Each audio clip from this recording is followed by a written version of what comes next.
What are your plans? Like, you're in grade 11. Yep. You got one more year to go. Are you planning on doing grade 13? No. No, I didn't do it either. Get her there as soon as I can. And where are you going? Yale? No. Not quite. No, okay. Maybe Harvard. Maybe Harvard. No, what's your plans? If you have any, or, what is your feelings about? I don't know, I was thinking sticking with being a mechanic, like apprenticing as a mechanic. Car mechanic? Yeah. Alright. Is that, why is that? I like fixing stuff, like working with my hands. Yeah. Or working kid. Yeah. One of the very few. Which is odd. It will put your distinct advantage in your generation as well. Mm-hmm. Because most people really don't want to or really aspire to using their hands. Yeah. And Did you say their heads or their hands?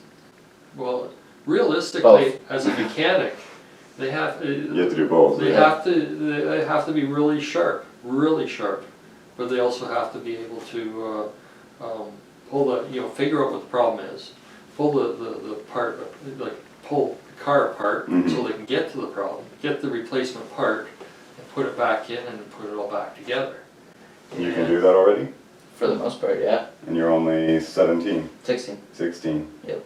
And you actually get paid to do this right Yep. now too. And unless they get rid of cars, you got a pretty good future. Yeah, yeah. Well, it can spin off. So car apply mechanic it, yeah. can very quickly pick up heavy equipment. Mm-hmm. Construction, farm. Whether it's construction equipment or farm equipment or tractor trailers. Truck and coach, yeah. Truck and coach, Yeah. buses. So the potential for Danny as starting out as an automotive mechanic is basically sky's the limit. Yeah. Because all these vehicles, every vehicle you see on the road, Sure. requires the services of a mechanic. Mm-hmm.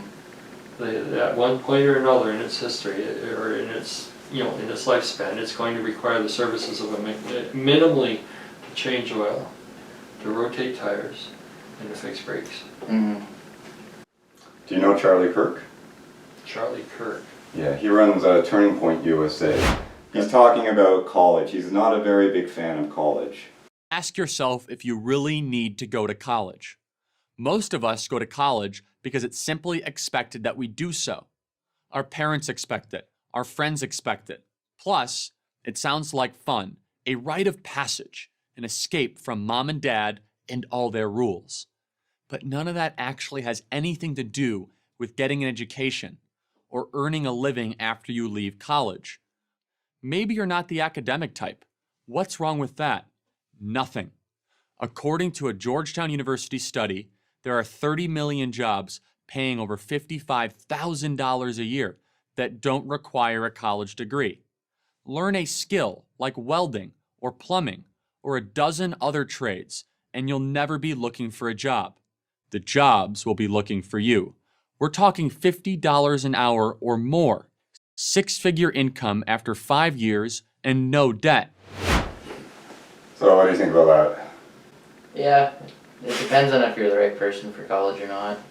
Well, he gave two options there. I was impressed with the fact he said, get a trade, join the military, go into sales, which I actually found interesting because that's exactly, I did the third one. I wasn't expecting that. Because we all know in the sales world that it's like, you want to make money at sales. The last person they want to hire is someone who has a marketing degree. Yep. I did 2 of the 3. So you did, were you in the military? Or no, you did sales and I did sales trade. and trade. Well, and a lot of times too, if you have a trade, you end up having to be involved in sales naturally if you're going to sell your trade.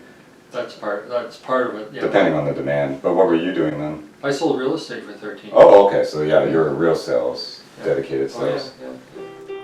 This was an excerpt from The Purple Microphone with Wayne Baker, the people's voice of Perth-Wellington. To watch or listen to the full episode, click on the link in the description below.